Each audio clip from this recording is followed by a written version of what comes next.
तिसऱ्याचं जे थालीपीठ आहे ते एक झालंय, आता दुसरंही करून घेतो आणि करवंदाची चटणी करण्यासाठी लागणारं साहित्य काय ते घेऊन येतो. करवंद, हिरवी मिरची, भिजवलेले काजू, कोथिंबीर, ओले खोबरे, लसणाच्या पाकळ्या आणि मीठ. कशी करायची ही चटणी? ही चटणी पहिले करवंद धुवून घ्यायची, दांडे वगैरे असेल काढून घ्यायचे, लसूण आणि हे सगळं जिन्नस आपलं वाटून घ्यायचं. वाटून घ्यायचे. हो हो घाला मग याच्यामध्ये एक एक. हो. ह्याला बी नसतं का? बी असतं, पण हे आता कोवळे आहेत ना सर, तर ते बी सकट आपण वाटू शकतो. सगळे घालू? हो घाला. लसणाच्या 3-4 पाकळ्या पुरतील? हो, अजून दोन टाका बस. मिरची,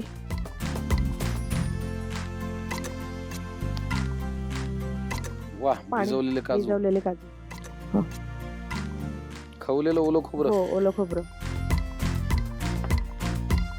कोथिंबीर, मीठ चवीपुरतं. वाह मस्त.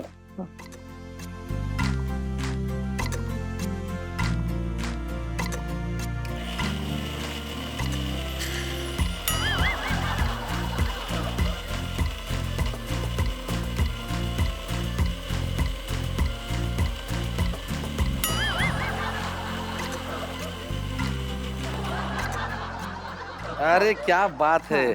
ओ हो लवली.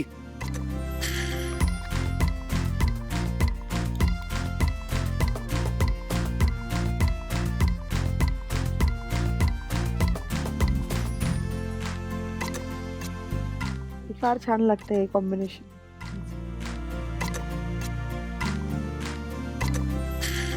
आता सांगा बरं, क्या बात है. भारी.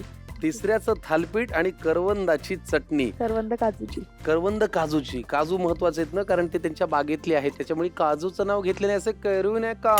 करवंद काजूची चटणी, तिसऱ्याचं थालीपीठ.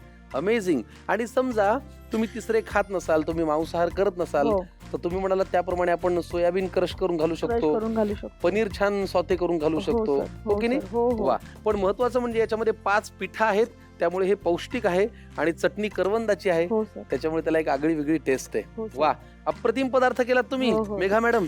आता रिलॅक्स झालात ना? हो. टेन्शन गेलं ना? हो सर. फार छान. खवय्यांनो, कशाला वाट बघताय, साहित्य आणि कृती लिहून घ्या. पण त्याआधी मी जरा चाखण्याचं काम करतो.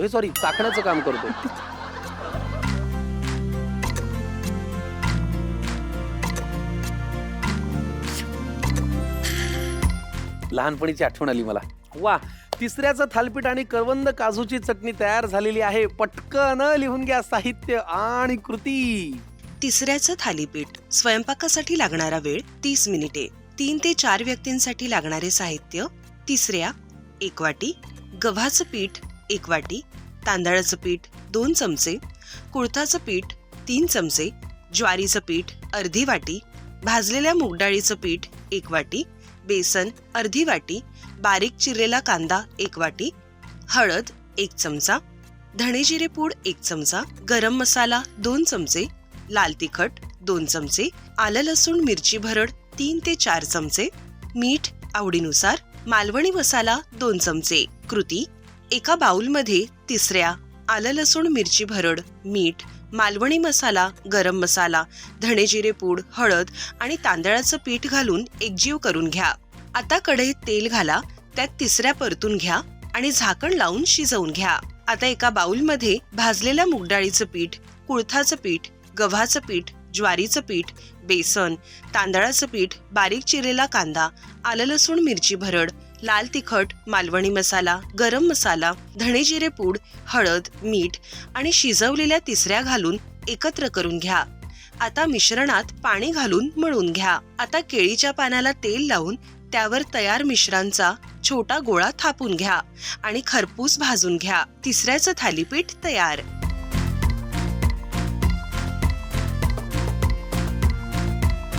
करवंदाची चटणी. स्वयंपाकासाठी लागणारा वेळ 20 मिनिटे. 2 ते 3 व्यक्तींसाठी लागणारे साहित्य: करवंद 1 वाटी, हिरवी मिरची 3 ते 4, काजू 8 ते 10 तुकडे, लसूण 7 ते 8 पाकळ्या, कोथिंबीर आवडीनुसार, मीठ चवीनुसार, ओलं खोबरं अर्धी वाटी. कृती: एका मिक्सरच्या भांड्यात करवंद, लसूण, हिरवी मिरची, काजू, ओलं खोबरं, कोथिंबीर आणि मीठ घालून वाटून घ्या. करवंद चटणी तयार.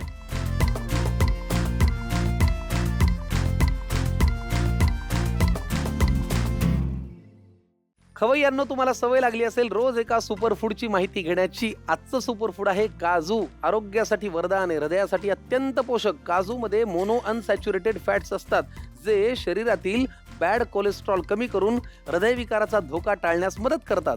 काजू हा ऊर्जेचा स्रोत आहे कारण याच्यामध्ये कार्बोहायड्रेट्स आणि प्रोटीन्स भरपूर असतात. शरीराला झटपट ऊर्जा मिळते. अशक्तपणा घालवण्यासाठी काजू खाणं फार फायदेशीर ठरतं. शिवाय काजूमुळे हाडं मजबूत होतात कारण याच्यामध्ये मॅग्नेशियम आणि कॅल्शियम मुबलक प्रमाणात असतं जे हाडांना आणि दातांना मजबूत ठेवतं. असं हे सुपरफूड आहे काजू. टाकून नका माजू, पण खात राहा काजू. पनवेल वरनं मेघाजी इथे आल्या, पण वेल न लावता त्यांनी आपल्यासाठी स्वयंपाक केला. हा विनोद तुम्हाला कसा वाटला? खूप छान वाटलं. चेहऱ्यावरच कळतंय ते. खूप छान वाटला असं म्हणाला तुम्ही. पण छान, आम्हाला फार आनंद झाला. तुम्ही थालपीठ आणि चटणी आमच्यासाठी केलं आणि खूप भारी वाटलं. तुम्हाला कसं वाटलं होतं? खूप वर्षाचं स्वप्न होतं की मी या ठिकाणी यावं आणि इथे जेवण बनवावं. माझी मुलं नेहमी मला म्हणायची, मम्मी तू छान स्वयंपाक बनवतेस, एकदा तू जा. हिंदी चॅनलमध्ये वगैरे पण खूप वेळा ट्राय केलं, पण कधी कोणी बोलवलं नाही. आणि इथे पहिल्यांदा मी एका दिवसात मी कॉल केल्या मला दुसऱ्या दिवशी बोलवलं आणि मी आली इथे. त्याचा मला फार आनंद आहे आणि एवढ्या मान सन्मानाने इथे बोलवलं. तुम्ही एवढ्या छान पद्धतीने बोलता, होस्ट करता. मला फार आवडलं इथे येऊन. वा वा, थँक्यू मेघाताई. हे कुटुंब तुमचंच आहे हो सर. आणि आम्हाला फार छान वाटलं की तुमची मुलं तुम्हाला आग्रह करतात की आई तुला पाककला जमते, हो. तू जा. अशाच घराघरातल्या मुलांनी आपल्या आईला, ताईला, वहिनीला, बायकोला आग्रह करा. हो काही ठिकाणी बाबा, दादा, पुरुषही स्वयंपाक करतात. हो, माझे मिस्टर तर नेहमी मला प्रोत्साहन करतात की तू जा. लईच भारी. असंच तुमच्या शेजाऱ्यांना, घरातल्यांना पाठवा. आम्ही या स्वयंपाकघरात त्यांचं स्वागत करायला तयार आहोत. पण तुम्ही इतका छान स्वयंपाक केला हो, सर. त्याबद्दल तुम्हाला अजून एक गिफ्ट हॅम्पर देणार आहोत. खवय्यांनो, आपल्या घरची चव आपली ओळख असते आणि त्या चवी मागे असतात आपली विश्वासू भांडी. गेली 50 वर्षांपेक्षा अधिक वर्षे हा विश्वास जपणारा ब्रँड म्हणजे नीलम स्टेनलेस स्टील. मजबूत, टिकाऊ आणि रोजच्या वापरासाठी एकदम परफेक्ट. आणि म्हणूनच मेघाजींना, आपल्या पाहुण्यांना नीलमकडनं मिळतं एक छानसं परफेक्ट गिफ्ट हॅम्पर.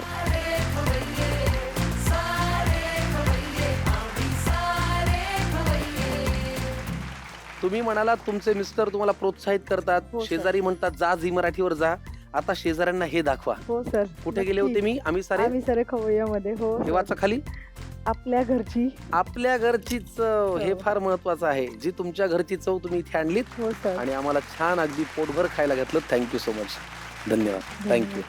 चला खवय्यांनो, मेघाजींना करतो आजच्या भागात टाटा. तुम्ही कुठे चाललाय? उद्याच्या भागात झी मराठीवरती नक्की भेटा. पाहत राहा आपला कार्यक्रम ज्याचं नाव आहे आम्ही सारे खवय्ये. आपल्या घरची चव. स्वीटनेस पार्टनर पावक जॅगरी, स्पेशल पार्टनर ग्लिटो 3-in-1 cleaner, banking partner Ambernath Jai Hind cooperative bank limited आणि home appliances partner Neelam stainless steel. Bye.